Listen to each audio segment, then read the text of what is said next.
Hey, what's up, folks? Hello. It's the Andy B Show. I'm so glad you're here. It's Saturday morning. For me, I don't know what time it is when you'll actually be listening to this. This will be the third week that we've recorded the show live. We're streaming it out on YouTube, but of course, you're going to be able to get the fantastic audio version out there on Apple Podcasts and Spotify and wherever you're going. And what are we here to talk about today? Video games. Video games, folks. Here's the thing about video games is every time you think that things are slowing down, somebody like Sony will be like, what if we did more E3 than E3 ever did? Just on a whim, on a random Thursday. What if we out Jeff Keighley'd himself? What if we did more Keighleying than Jeff Keighley's gonna do? What if we announce more games, shadow drop games, and just basically surprise the heck out of people? That was your Sony State of Play this week. We're going to talk about it. We've got all the news about Sony State of Play, at least the news that I care about, which might be what you care about. We're going to be talking about Son of Sparta, the new Kena Bridge of Spirits, Ghost of Yotei, maybe a little bit of Four Loop. Look, there's a lot of games. We're going to start with the big ones. But there's also been some demos coming out, some updates to your favorite games and mine, like Helldivers 2, demos like Pragmata. I've been playing a little bit of Unicorn Overlord. You know what that is? We'll talk about it. Also, I think I saw a trailer that looks a lot like Half-Life 3. I said, Half-Life 3, is that you? I don't think it was actually Half-Life 3. We're going to talk about what that was as well. And whether gamer culture is really to blame for the Highguard layoffs. So stick around. There's a lot going on in this show. I really appreciate you listening. Really care about you being here. I do this for you, a little bit for me. I mean, if I'm honest, I'm yapping no matter what I'm doing, so I might as well kind of get it out there, right? Thanks for listening. Thanks for being part of the show today. So, look. It doesn't really matter what I've been playing. It doesn't matter what any of us have been playing. What matters is what's coming next. And for me, there's so many games to talk about. I would like to start off with this one. I would like to start off with Star Wars Galactic Racer. They dropped a new trailer at the Sony State of Play for Star Wars Galactic Racer, and it checks a lot of boxes. I've been playing Carmageddon Rogue Shift. If you follow me on Threads, you've probably seen me posting about it. I did a live stream on YouTube about it. And Carmageddon Rogue Shift is great because it is kind of like a B game. It's not going to be the same quality this Galactic Racer is going to be. But it's easy to load up and get into the races, and you're having fun like instantly. There's like no story. But Galactic Racer has me hyped. Because Galactic Racer not only has the quality of Star Wars and the graphical fidelity of Burnout, but it also has some story to it. They give a little hint of it in this trailer where there's some racers talking, smack after the race about, if I hadn't dropped the credits for, whatever. Like there's a lot going on in Star Wars Galactic Racer. The thing that's not in here that I wonder if there will be like additions, it was never in pod racing. You never had like missiles that would shoot out, but speeders and stuff in Star Wars always have weapons on them. And so in Carmageddon, you've got a lot of weapons with which to do the pew-pews and the shooties. And why wouldn't you want that? They don't show a lot of this. It looks a little bit more like, a Burnout game where you would absolutely, like, especially in Burnout Revenge, smash people into the wall, right? That would happen all the time in Burnout Revenge. It was a big part of the game. It would slow down. Cars are flipping and rotating. And the physics of, catching somebody on the inside of a curve and putting them into the wall was really fantastic. So there was a lot to like about Burnout Revenge. Carmageddon's definitely got a little bit of that vibe. Like when you put your opponents into the wall, or they actually have in that game, when you just hit the L1, R1 triggers, I don't know, forget what it is on Xbox, LB, RB for the bumpers. You can like do a side smash and dash, pop, and knock them into the wall. And you can upgrade that really aggressively to where when you side bash somebody, like it lights them up, just shakes them into the room. You can make an explosive side dash in Carmageddon Rogue Shift. And so it's very aggressive. Like that whole game is aggression. Whereas Star Wars Galactic Racer, like almost like has a lot, they show a lot of turns, a lot of drifting going on in Star Wars Galactic Racer, the trailer, which is neat. It really makes you wonder how much of what they call the runs-based game there's going to be. They spend a lot of time showing the racing, which I really like, but how much of it is going to be like about the racing versus the upgrades that you're going to get? Like they've got these deep turns and hooks and drifts, but they're blowing other racers out of the race.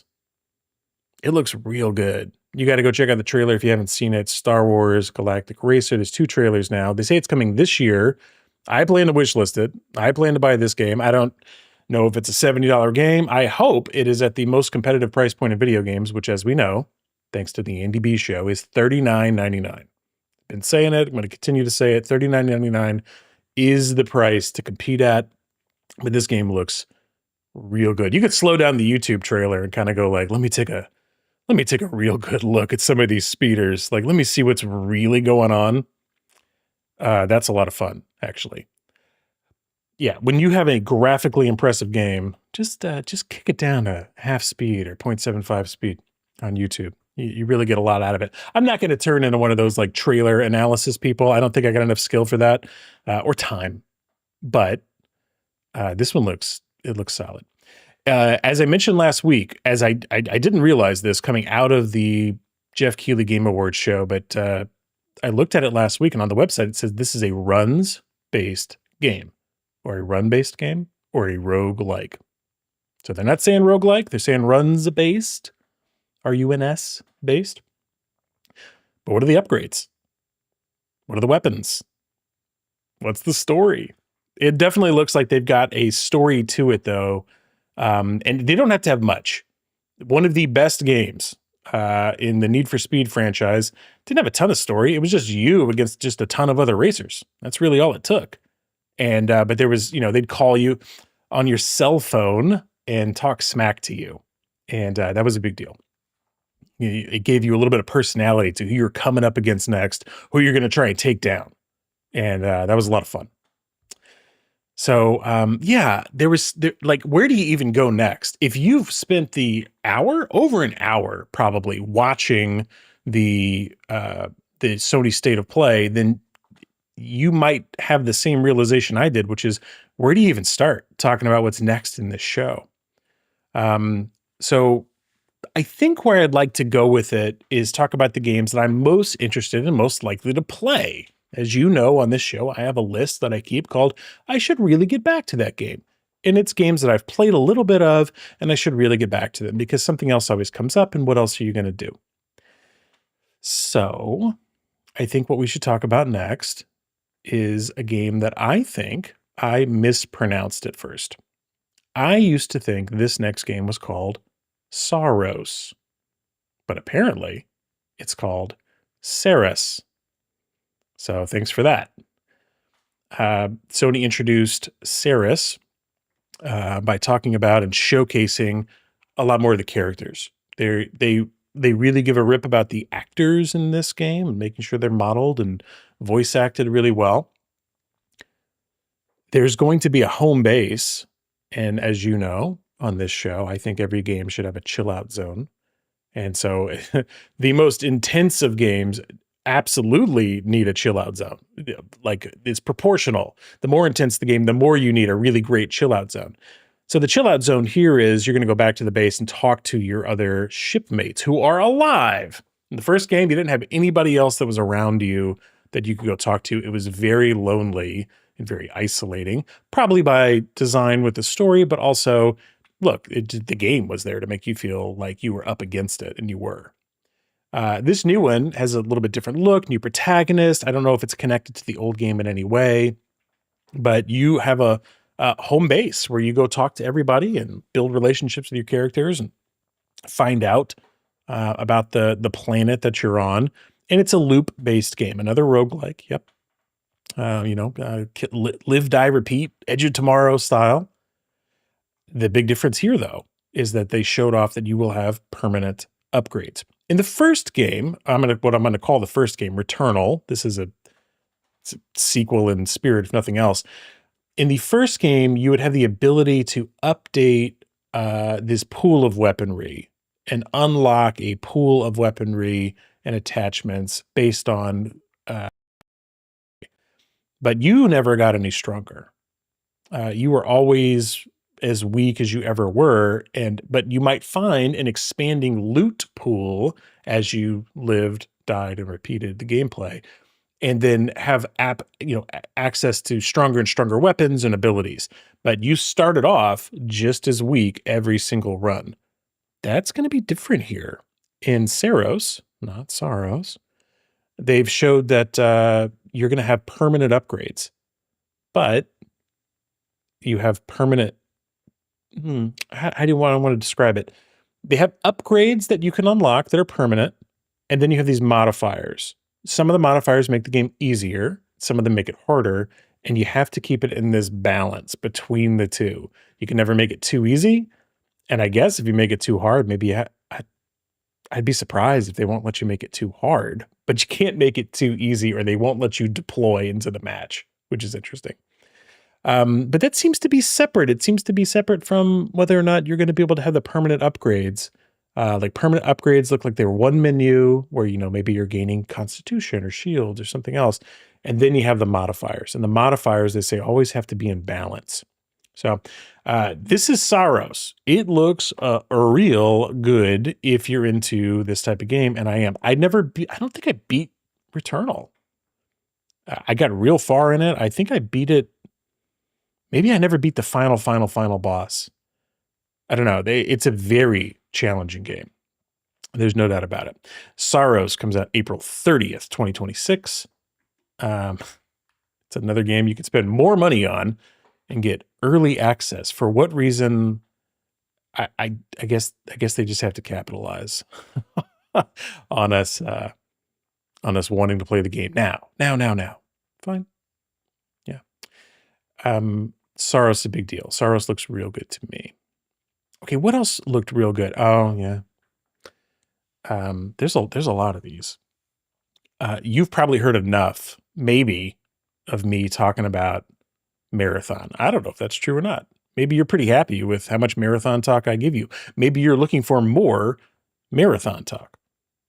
And if you are, here's a couple of minutes of it. Bungie put out a new trailer as part of the show that is it's like half vibe trailer. Maybe it's 80% vibe trailer. And the vibe is that something has gone wrong with the colony at Tau Ceti 4. And it's almost like an audio drama that plays over like quick cuts of the gameplay where there's somebody giving out a Mayday message and it almost turns into a confessional. Last week's episode on the Andy B show was called the Arc Raiders Confessional because things got dark, and you're like, well, how do I survive in this world of Arc Raiders and now Marathon where things are tough and you have to make tough decisions and resources are scarce. And of course, great movies and books and dramas of all types have been written about and created about what happens when people are pushed to the edge. And in Marathon, the citizens of Tau Ceti, the settlers there, definitely got pushed to the edge. And you're there to go scavenge. I don't think they showed a great deal that's net new in here in this trailer for Marathon. But the biggest thing they showed was, and confirmed, was that they have a free server slam. Get in here and and shoot things weekend coming up, and it's the weekend right before the game launches. So February 26th to I think May 2nd, and then the game comes out on May 5th. It's going to be free to play. Get out there and download it. And I guess they have a lot of introductory missions because they're going to have to try and teach a lot of people that maybe have been into Bungie games before, like Halo and then Destiny, what the heck an extraction shooter is, how the heck they're supposed to play this game. And people are going to need a lot of help. There's no doubt about it. It is complex and complicated to figure out how to do that right. So some of the early missions are going to be what you might find in the main game, I guess. Like, hey, here's how to play. Here's a couple of missions to go on. I assume they're going to be a little more controlled. Maybe they don't set you out there, against anybody, but computer-controlled opponents. Not sure. They didn't promise. But this game's weird. I got a good buddy I play Arc Raiders with pretty regularly, and he's like, I don't know, like the style on this game is like so weird and so futuristic. Whereas Arc Raiders feels like something that could happen to us. Like it could, maybe the machines take over, the AI takes over, the machines take over. And before you know it, we're scavenging for resources topside of a planet that's controlled by, machines. You could almost see it. Like, a bunch of rich people take off into space, and what you're left with is scavenging for old tuna cans on the surface of the Earth. You could see it, but Tau Ceti 4 and Marathon is so sci-fi that it's almost hard to relate to it. It is very different and weird and creepy and super stylish. I mean, come on. I do think it looks pretty good. I am planning to get that one.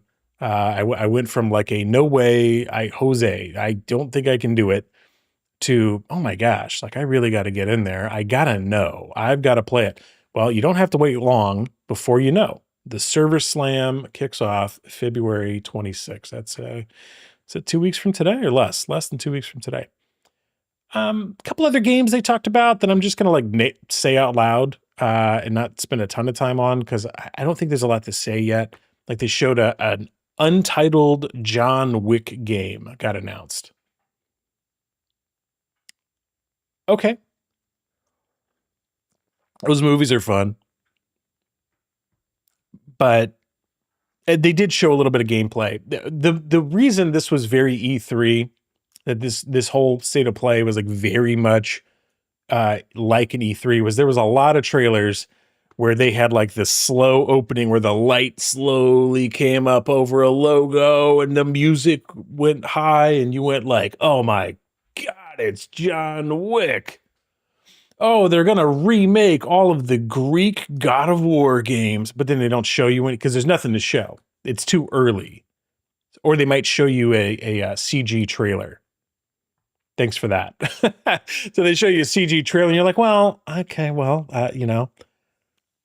thanks for the CG trailer. Thanks for the hype trailer, I guess, but let me know when there's gameplay. They did show a little bit of gameplay at the end of the John Wick, but it wasn't kind of enough. What it reminded me of was Sifu, S-I-F-U, I mean it in the best way, Sifu, which is a run-based, very unique run-based martial arts game that came out on the PlayStation. I think it's everywhere now, definitely on PC now.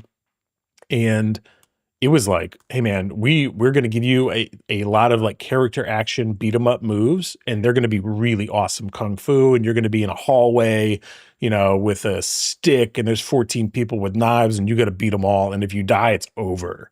And you're going to have the coolest martial arts movies you've ever seen, and it is an incredible game, and it's very difficult, but the flow and the combat in Sifu is just off the charts, amazing.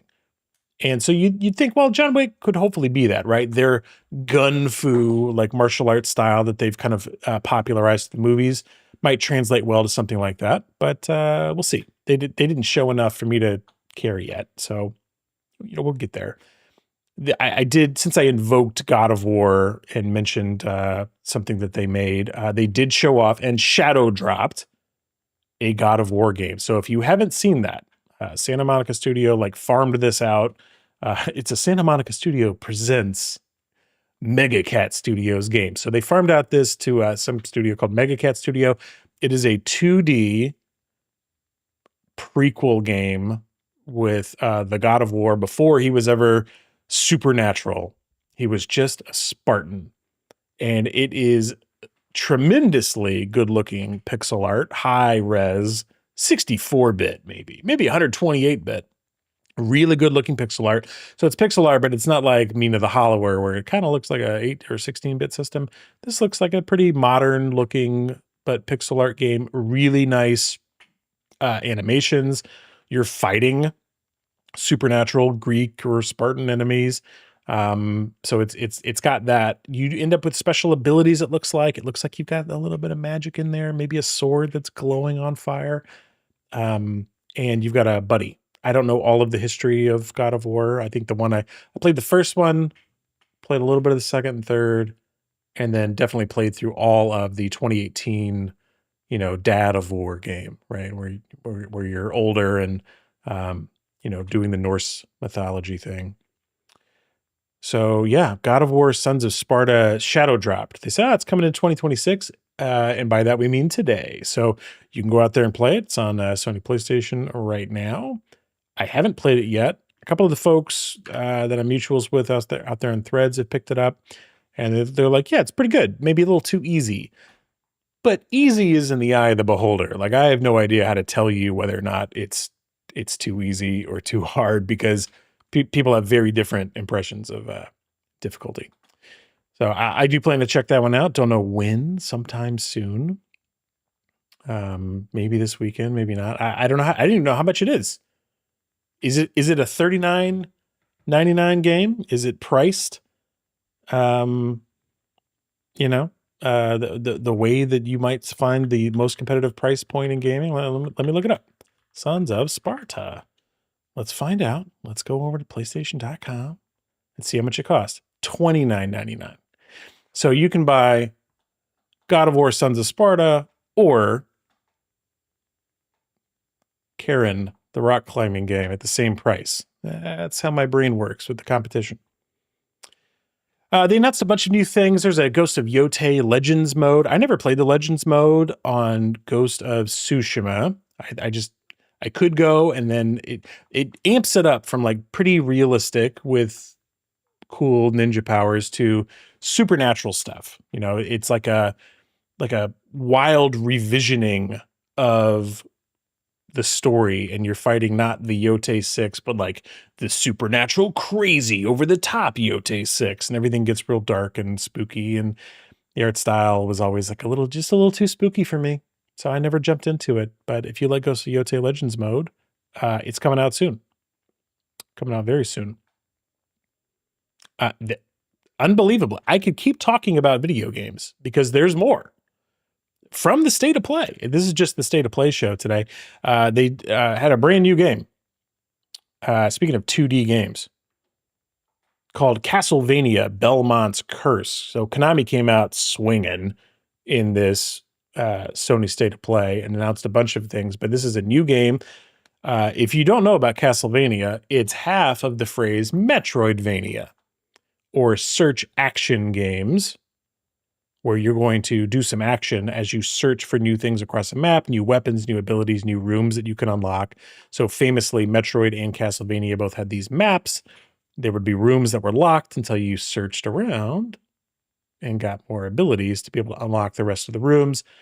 This one is very beautifully illustrated, kind of cartoon style. It looks real tough. Like, they show some like incredible combat here that appears to be very frame specific. So I think it's going to be a difficult game. There's a little implication somewhere along the way about death and rebirth. Look, I don't want to assume that every game is a run-based game. It just so happens that run-based games are fun. But Castlevania, I don't think has ever been a run-based game. Maybe there's one that has been, but historically, it's not been a run-based game.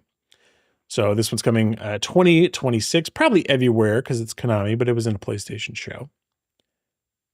Konami also announced the Metal Gear Solid Master Collection Volume 2. So if you're into Metal Gear Solid and collecting the games, you might really like the fact that there's a second collection. I think the first collection had 1, 2, and 3. And this one basically just has Metal Gear Solid 4 and Peace Walker. Here's the thing about Metal Gear Solid 4. It came out on the PlayStation 3 with their fancy cell architecture and never got released anywhere else. And so you had to go back to a PlayStation 3 if you wanted to play it. Well, now you don't have to do that, or soon you'll be able to play it somewhere else. So it is kind of a big deal that they're unlocking Metal Gear Solid 4. My favorite comment that I saw on this was, hey, look, anybody can play Metal Gear Solid 4 and they don't need a PlayStation 3. You just go to YouTube, hit play, and put a controller in your hand and watch, because famously, the cutscenes in this game were extravagantly long. So, you know, did Kojima ever learn to reel it in? I doubt it. I don't think so. So, yeah, Metal Gear Solid 4 being freed from the PlayStation is it's a big deal. I think it's a big deal. So yeah, that was another. Konami also had another one that was called Darwin's Paradox, a puzzle platformer. I didn't watch too much of that. I don't even think I saw this trailer. I'm not sure how much there was to really see, but I heard a couple of folks kind of excited about it. But it's a 2D platformer with little puzzles. You're an octopus, not Octodad. That's different. But you use your suction cups on your arms to hang on to things, and you're trying to hide, I guess. It's my first time like looking at this trailer as I'm talking about it, from a bunch of chefs that are all after you. Are we, maybe there's aliens? I don't know. It does look cute. Puzzle platformer called Darwin's Paradox.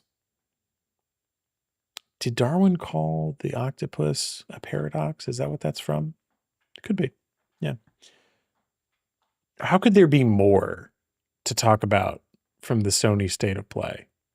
Believe it or not, there is. I'm not going to show everything. I'm not going to talk about absolutely everything. A couple of ones that I felt were really interesting or just like quick hit things you should know about. Mina the Hollower is getting a demo out tomorrow. That's that like 16-bit looking game. It's supposed to be like a Zelda-like game. That's coming out. There's demos out. You can search for Mina the Hollower. If you heard 16-bit Zelda game, you know, and you were interested, you could do that. They showed another trailer for Beast of Reincarnation. Continues to look pretty good. They showed a new trailer for Pragmata. And if you haven't played the demo for Pragmata, I think you should. The demo's out there. It's free to go play it. I was a little bit not sure that I wanted to play Pragmata. I was like, I don't know, man. This maybe it doesn't look great. It looks weird. That little space girl looks weird, you know, just a little bit of Uncanny Valley. But then it turns out that she's an android that's like lost on this space station, and you're this, you know, older man that's like trying to find his way around and get home, and you kind of take her under your wing and she helps you out. And I'm like, I'm ready to be a space dad to this little android. Like we're working on stuff together. So this is Space Dad the game, where you're dad to little android girl, and you're trying to like escape the weird things that happen on this space station. I don't know. The new trailer they put out showed them in like a weird destroyed New York. Like, are we hallucinating? Are we in New York? There's a lot we don't know about Pragmata. I don't expect that we're even going to know all of it when the game comes out. But the combat is very interesting. They don't show a lot of combat in the new trailer, but the combat in the demo, which you get straight to it, like they don't mess around, is chunky. The guns are low ammo, so every time they hit, it's very chunky. And your little android daughter friend that you find, that you help out, uses puzzle solving to kind of expose the weak points on the, you know, machinery that's after you. So that works really well and surprisingly well, because you end up in a situation where you've got robots coming after you, you're low on ammo, but she pops up on the face buttons of the controller. You could solve this little puzzle, pop, pop, pop, pop, pop, pop, pop. And when you do, it freaks all the robots out. All their weak points get exposed, and you can blast them. Man, it combines 2D puzzle solving while aiming with a gun while dashing around an arena with being a dad. It's everything. It's everything I could have ever asked for. Pragmata. They showed a couple of cool games that I don't even know how to talk about them.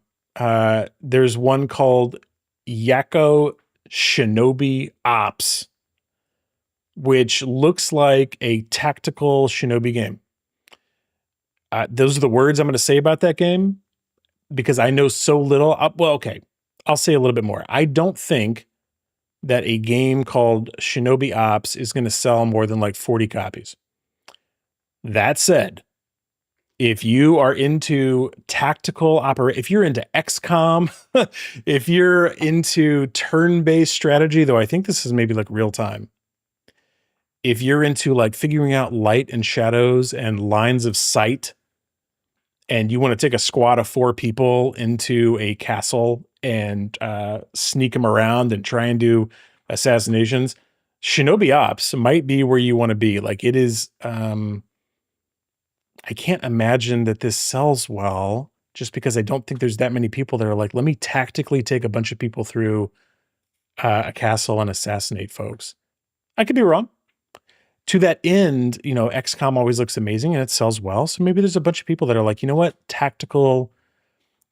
Here's what it's up against, right? It's up against Neo 3 and every other like really cool character action Souls-like game of like, because it's all the same type of combat in visual form, but then you zoom way out to a 2.5D look and you're trying to make that exciting for people. So I think it's going to hit like a small slice of people that are into like, yeah, give me tactical operations.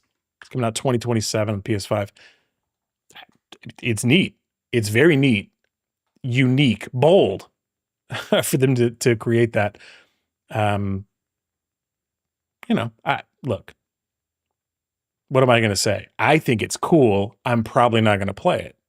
It looks probably tough as nails. Okay. If you had a flashback to 2009 while you were watching the Sony State of Play, I wouldn't blame you. Why? Because it was 2009. It was New York City. You played a character named Alex Mercer, who woke up without a memory and was the subject of a military experiment to give him superpowers to create a super soldier. And you dove around New York City and fought other monsters that had superpowers that were the failed experiments. You were the one to make it out. You were the prototype. And I was like, are they making another prototype? Because I got to tell you, Control Resonant looks a lot at first like Prototype from 2009 on the Xbox 360. Tell me it doesn't. You go look at the trailer when they're walking around New York City. Now, when it changes is when gravity shifts 90 degrees and suddenly you're running up the wall and you're like, okay, wait, this isn't Prototype. But Prototype was like Infamous, a game where you had a lot of superpowers. You would kind of fly around the city and take out increasingly wild, irradiated monsters of different types. And this kind of looks like that. And so I made that comment out there on Threads, where you could follow me at andrew.m.b if you'd like. People were like, yeah, but Prototype was awesome. What are you saying? Like, if you're saying Control looks like Prototype, we're going to have a good day. And I was like, you know what? That's a great point. Prototype was awesome. It was a little rough around the edges, but it was awesome. They showed a huge new trailer for Control Resonant, and they showed a Inception style, like architecture of New York flipping around. They showed a very Prototype level of combat, I think, and flipping around and flying around. It looks exciting. Like if you look at this game, if you're into the art style, which is kind of dark and moody and broody, but if you look at the gameplay and you go, oh, I'm diving around, I'm changing gravity at any given time. I've been reading The Way of Kings by Brandon Sanderson. I'm almost done with the first book. I've never read a Brandon Sanderson book until this one. And in that game, they have in that book series, it's about to be a show series on Apple TV. But in that book series, they have this concept of stormlight, which is they can like suck up this energy and channel it. And they have what they call lashings, where you can lash against the wall and suddenly that wall is now the ground. And so it looks like that's happening in this gameplay a lot, where um, your character, Dylan Faden, has these traversal powers where it's like suddenly the ground is the ceiling, you know? Yeah, Dark Fever 09 says, loved Prototype. Prototype is great, I think. I thought it was like a negative comparison for me at first, where I was like, it looks kind of brown and wore down like all the 360 games looked to me. I was like, I don't know. But then the more I thought about it, I was like, you know what? Prototype was pretty sweet. It's probably great. It's probably really great. So I think that was one of the biggest ones. They showed a few other games. They showed the new Kena Bridge of Spirits game, which is called something else. Kena Scars of Cosmora. And it looks bright and beautiful. It's probably a game that I think it's probably rated T, but the kiddos can probably play that one. They had a bunch of JRPGs. They had Dead or Alive 6 last round. More games than I can really talk about during a reasonably sized podcast.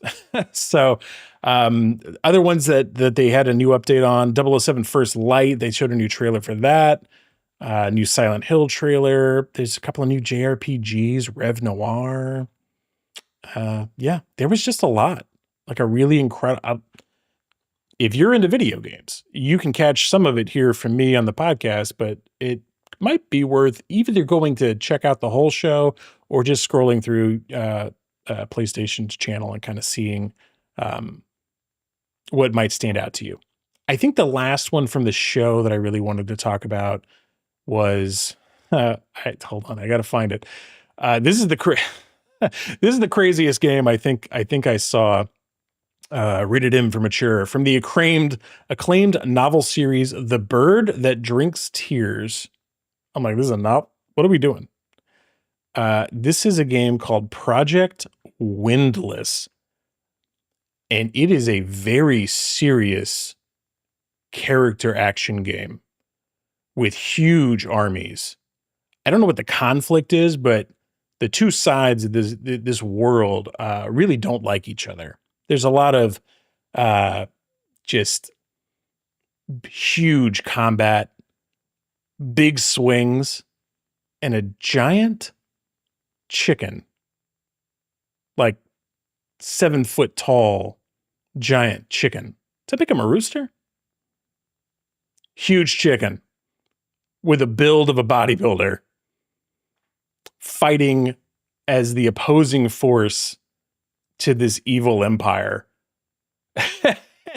And it is the dumbest thing I've ever seen, and it looks awesome. It looks so stupid.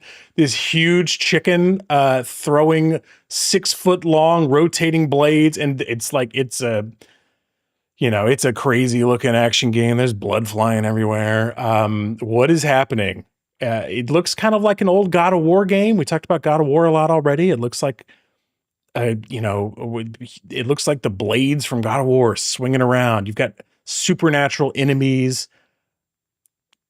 hyper realistic graphic style. Like I said, the game takes itself very seriously, but you're a 6.5 to 8 foot chicken.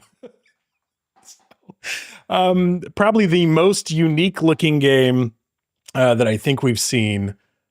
Definitely going to be keeping my eye on it. Project Endless. It says it's in development, no release date, like no information about it really shared outside of that. It was definitely like a reveal trailer. But do you know what it reminded me of? We talked about another game a few months ago when the Xbox partner preview last year came out called Zoo Punk. Zoo Punk was a game that also takes itself very seriously. And you play a human-sized rabbit that is in like this cyberpunk post-apocalyptic, post-fall of society game where you're zipping around on a speeder bike, and it's all you against robots, but really, is it robots? It's other animals. It's you against the rest of the zoo. Like, I don't know what the story is about, but like you're after some MacGuffin. You've got these light up Star Wars looking sword blades that you fling around and shoot.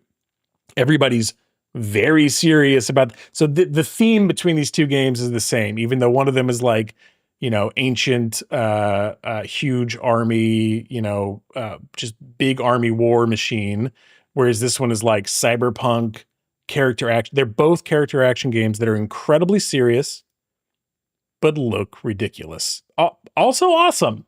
Like, they do look awesome, but kind of, it's ridiculous. Yeah, Zoo Punk is what it immediately reminded me of. Yet, yeah. Darth Fever says, "Do you think they'll have the Family Guy chicken skin?" Look, I think that anything's possible, but these games look like they're taking themselves so seriously that I'm not sure. I'm not sure they will. I think that I think they're probably taking themselves a little too seriously to have that kind of fun.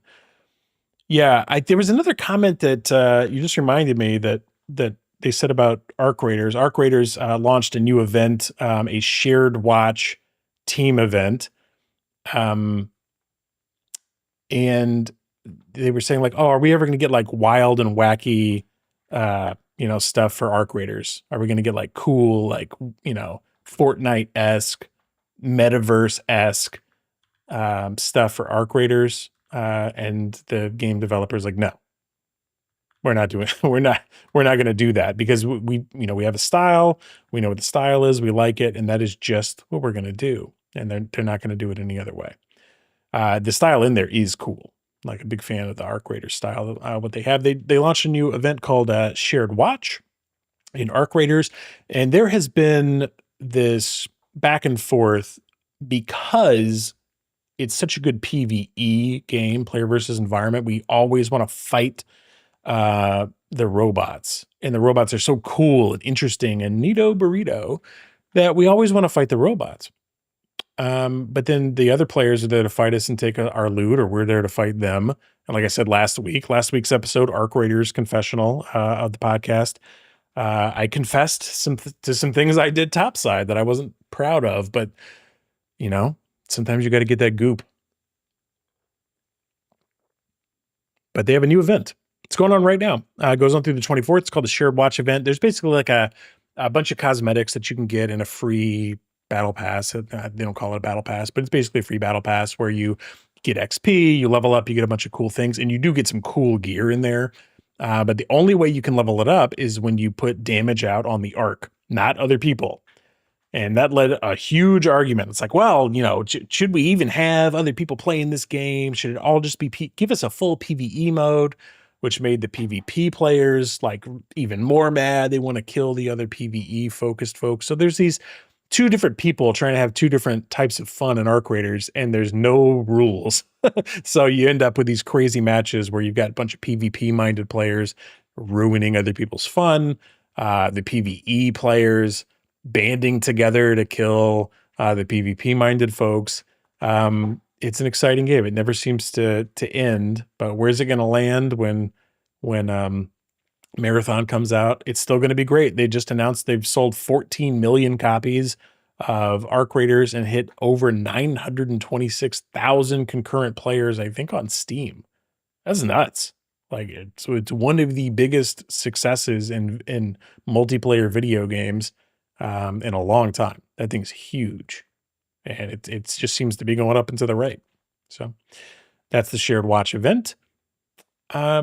Other quick hit news items. They did announce the new PlayStation Plus game catalog lineup for February at the end of that show. And there's some heavy hitters on here. So all of these games are coming and they'll be available on February 17th. If you're a game catalog subscriber, that's like extra and premium. You're going to get Marvel's Spider-Man 2. Big game. Most people that want to play it maybe have, but great game. Test Drive Unlimited Solar Crown. It's been a while since I played a Test Drive Unlimited game. And sure enough, 13 years after the release of Test Drive Unlimited 2, Solar Crown reinvents the open world, massively multiplayer racing game genre. I'll play that for no extra dollars. They did announce Neva, which is like an action adventure game, and they have the sequel got announced at the State of Play. That's going to be there. Some third-person atmospheric bicycle road trip game called Season: A Letter to the Future. I think these are interesting. Monster Hunter Stories 1 and 2 are coming. That's kind of cool because Monster Hunter Stories 3 is coming out, and I just played the demo of that on Switch. A narrative cooking game called Venba is coming out. That's cool. Echoes of the End Enhanced Edition. Echoes of the End came out. It was like a B tier game, magic based game. Look a little bit like a character action Final Fantasy 16 kind of game. That's coming out. Rugby 25, if you're into that. So that's a lot of games coming to PlayStation Plus.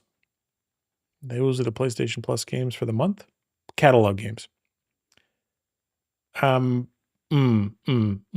guess there's one more trailer I wanted to talk about. I saw a trailer for a video game that I was pretty sure that the first second I looked at it, I was like, is that Half-Life 3?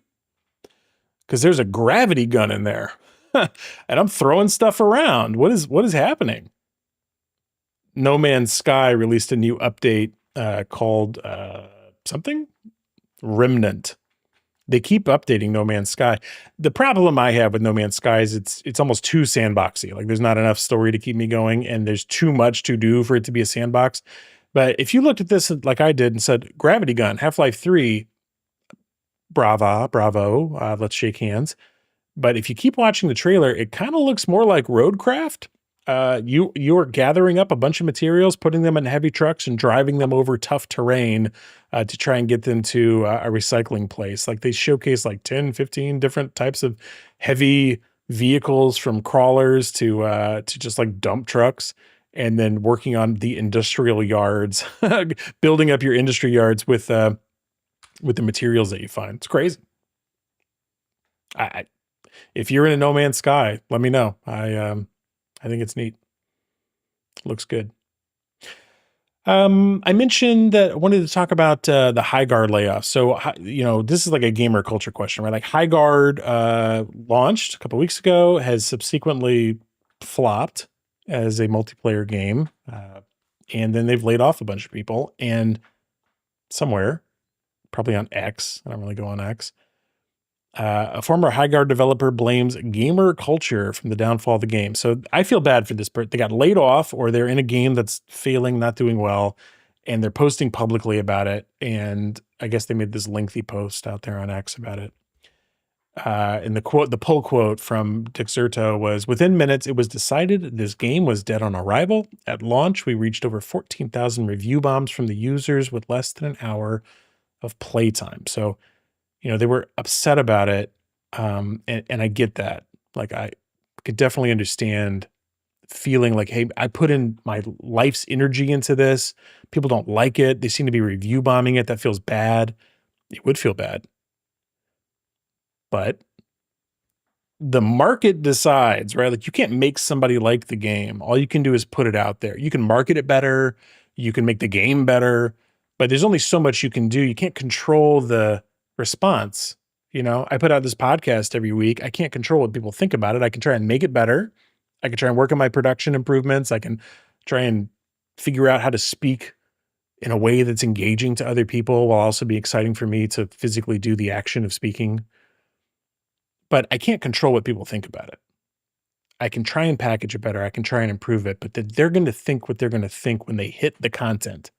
And I don't think it's like negative gamer culture. We do have, like, within society, we pile on to things. We love an underdog that comes and wins, and we love to kick people when they're down. Both. And we love to pile on because we want to be part of a group that's right. And when we wish for an underdog that wins, we're right, and we love that. And when we kick somebody that's on their way down, that's fun too. probably not if we stepped back and thought about it. If we thought about who the people really were behind Highguard in the game, like people probably, if they were their neighbors, if you lived across the street from somebody that worked on the Highguard game, you probably wouldn't be like, well, Jim, your game sucks, bro.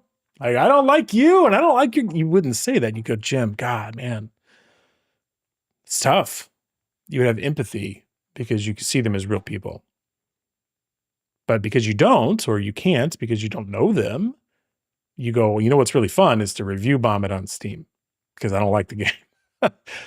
So all of that is human behavior that you can really kind of predict, but how do you know that somebody's going to end up in a Highguard situation and somebody's going to end up in an Arc Raider situation? And the fact is, it's probably hard to know when you're in the middle of it. When you're working on something so big, it's very difficult to tell how it's going to come out, how it's going to be perceived. When you hear the game director from Marathon says, well, I'm the game director for Marathon. And it's like, man, you're in a much better place than you were 6 months ago, buddy. 6 months ago, your studio is getting on the ropes for stealing game art from real artists. People didn't like the way the gameplay felt. It felt derivative. Nobody wanted another extraction shooter. They wanted everything from you but Marathon. And like, man, how would you feel being a game director of such a big game going, nobody wants this? What am I going to do? Versus now where they've gone back and reworked it. They got lucky and Arc Raiders came out and turned a bunch of people onto the extraction genre. 14 million sales so far. And they reworked the art. They paid off that artist that they ripped off the art from, settled with them in a way that was satisfactory to all parties. Thank you for paying your artists. And you end up with playtests that people are frothing at the mouth for. They're super excited. Looks great. So I can only imagine like the human emotion you must feel as somebody who can't control all of how the game's getting built. Definitely can't control all about how the game's getting perceived. It's only about the actions they can take in any given day on a roadmap plan that goes, I think this will happen if we do this, this, and this. It's an incredibly difficult responsibility for anybody working on something bigger than just, going to the grocery store today. So I think it'd be good for every gamer to have some empathy for these folks. I don't blame the person that's going through the stages of grief of having this game fail for lashing out, but it really is the denial and anger, I think. Not a psychiatrist, but I think it's the denial and the anger that they're feeling about having the game fail and not knowing what else to do about it. There's nothing else you can do about it. You could No Man's Sky it if you have a really low cost of overhead. No Man's Sky, just that small little studio, just kept working on the game. Here they are like 10 years later putting out Half-Life 3 Roadcraft looking updates to it for free because it keeps selling because they have a low overhead business model that allowed them to keep adding to the game. But if you need players to make it work because it's live service, the risk versus reward goes up. And you got Highguard live service and you got Arc Raiders live service and pretty soon Marathon. There's a lot of overlap in the player base, but there's a lot of risk and reward. You can either have it all, like the Arc Raider studio is like set. They said, we got our next 3 games funded. We got, the 10-year content roadmap they have in mind for Arc Raiders. They're like, we're feeling pretty good about it now. We think we can build this now. And of course, 10 years is a long time. Like they'll figure out how much they want to invest in the game over time and see how it does. But risk versus reward, So anyway, my heart goes out to the folks that are getting laid off from the Highguard development studio. But if you're out there and you're in the sound of my voice, somebody that's ragging on somebody else's creative work, just go, hey, imagine they lived next door to you. You still don't have to buy their art just because they put it together. You don't have to play Highguard just because you know Jim from the Highguard studios. It's okay. I'm not going to play it. Sorry, Jim. But you can empathize with them. Yeah. Yeah. That's the show, everybody. That's the show for this week. Thank you for listening. Thank you for being here. Thanks for being here live. Thanks for listening to the podcast wherever you find it. Apple Podcast, patreon.com/The Andy B Show, Spotify, Overcast FM, Pod Addict. People are out there. Let me know what you're going to be playing this week. Dark Fever says, good show. Thanks, buddy. Have a great week. Go play something fun. See you out there.